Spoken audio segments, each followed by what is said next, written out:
بعد فوز مصر بكاس الامم الافريقيه 2006 بتبدا التحضيرات المنتخب المصري لكاس الامم الافريقيه 2008، وبيكون اول قرار الاتحاد المصري لكره القدم هو تمديد عقد حسن شحاته لامم افريقيا 2008. ولكن هل كانت الدنيا سهله كده ولا الوضع كان صعب، وايه اللي قدر المنتخب يعمله؟ ده اللي هنعرفه في الجزء الثاني من حكايه الجيل الذهبي لمنتخب مصر.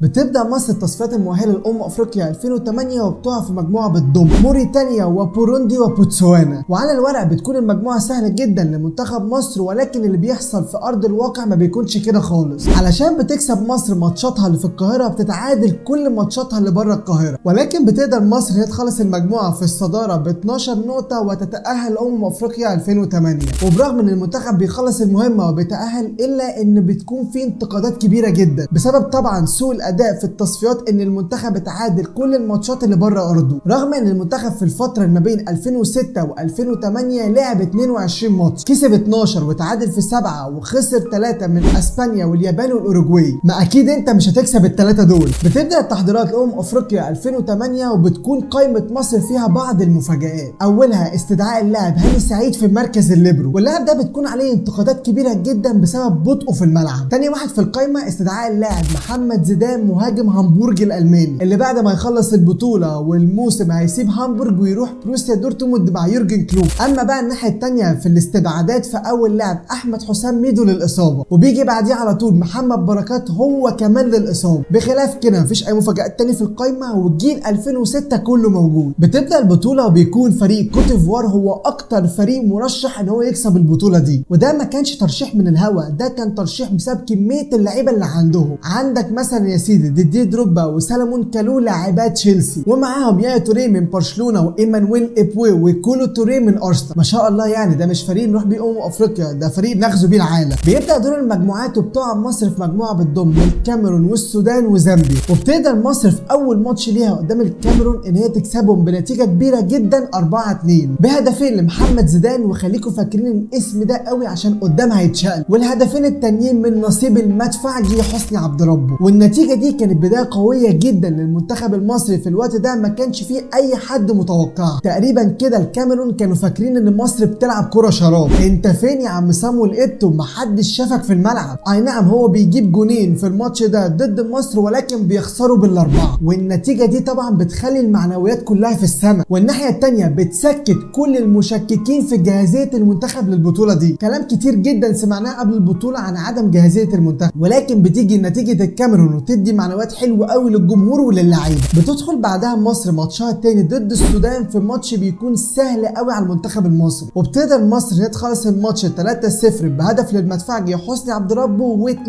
لابو تريكه، علشان بعد نهايه الجوله الثانيه تكون مصر في الصداره ب6 نقط، وتيجي بعدها الكاميرون اللي عملت فوز كبير قوي في الجوله الثانيه على زامبيا 5-1، وده اللي بيعمل مشكله لمصر في حسابات المجموعه دي، لان خساره مصر في الماتش الثالث ممكن تطيرها. فبتخش مصر ماتشها الثالث في دور المجموعات ضد زامبيا، وبيكون واضح جدا على اللاعبين الارتباك والخوف من الخساره وتوضيع البطوله، ولكن بتقدر مصر هي تخلص الماتش الصعب ده بالتعادل مع زامبيا 1-1، وتصعد مصر على صداره مجموعتها الى الدور الثاني لامم افريقيا 2008. بتدخل مصر ماتشها في الدور الثمانيه لامم افريقيا ضد انجولا، وبيكون ماتش مش افضل حاجه للمنتخب المصري، ولكن بيقدر حسني عبد ربه ان هو يجيب الهدف الاول لمنتخب مصر عن طريق ضربه جزاء في الدقيقه 23، علشان بعدها باربع دقايق يرد عليه مانوتشو بهدف عالمي لانجولا يرجعهم بيه للماتش. ولكن قبل نهايه الشوط الاول بيجي عمرو زكي بطريقه غريبه جدا ويجيب الجون الثاني لمصر، وبيفضل الماتش بعدها على كده، وبتكون فيه فترات ضياع كبيره جدا للمنتخب المصري، تحس كده ان اللعيبه ما كانتش مركزه في الماتش، ولكن بتقدر مصر ان هي تخلص الماتش ده 2-1 علشان توصل لدور الاربعه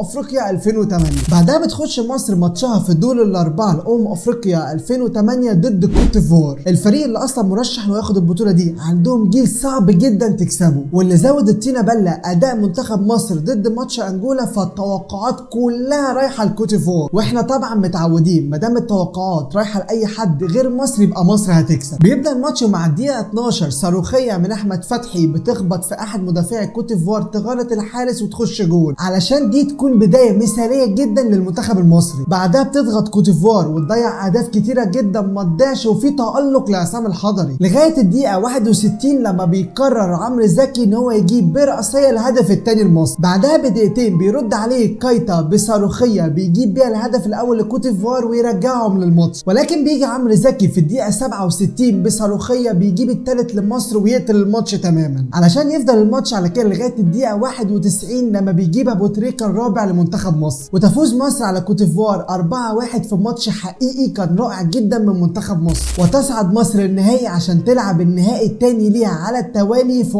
افريقيا، بس المره دي هتكون قدام الكاميرون اللي مصر دست على وشهم في المجموعات 4-2. ما اجمل الكره عندما تعطيك فرصه للانتقام. اما نشوف بقى صامويل ايتو هيعرف ينتقم ولا مصر هتدوس على وشهم تاني. بتدخل مصر النهائي ضد الكاميرون في ماتش متوقع جدا ان هو يكون صعب ومقفل ومفيهوش فرص كتير، لان اكيد الكاميرون مش هتخسر تاني من مصر 4 زي الدور الاول، ولكن مع بدايه الماتش كميه فرص مش طبيعيه بتضيع من منتخب مصر، واحده من المدفعجي حسني عبد ربه، وواحده مزدوجه من عمرو زكي وابو تريكه، وبعدها فرصه خطيره جدا من عماد متعب، وبعدها فرصه تانيه من عبد ربه، وبعدها بتيجي فرصه ثالثه لعبد ربه في العارضه. كل الفرص اللي ضايعه دي بتوصل مشاعر احباط ويأس للجماهير واللعيبه. النهارده مش يومنا، مش هنسجل، مش هنكسب، مش هنجيب جول، وبتبدا اللعيبه في الملعب تحس باليأس وصعوبه الماتش وان الماتش مقفل جدا، ومع الوقت بتبدا اللعيبه ان هي تتعب وكل يقول لك الماتش ده رايح على اوقات اضافيه وممكن ضربات جزاء، وفي ضربات الجزاء بقى يا معلم انت وحظك يا تصيب يا تخيب. لغايه الدقيقه 76 بكره ميته بيشتتها احمد حسن بيحاول عليها محمد زيدان ويغلط فيها مدافع الكاميرون سونج ويقطعها منه يلعبها بالعرض اللي جاي من بعيد ابو تريكه بيجيب بيها الهدف الاول لمصر. بعدها بتحاول الكاميرون في اكتر من كره ولكن بيكون ليها عصام الحضري بالمرصاد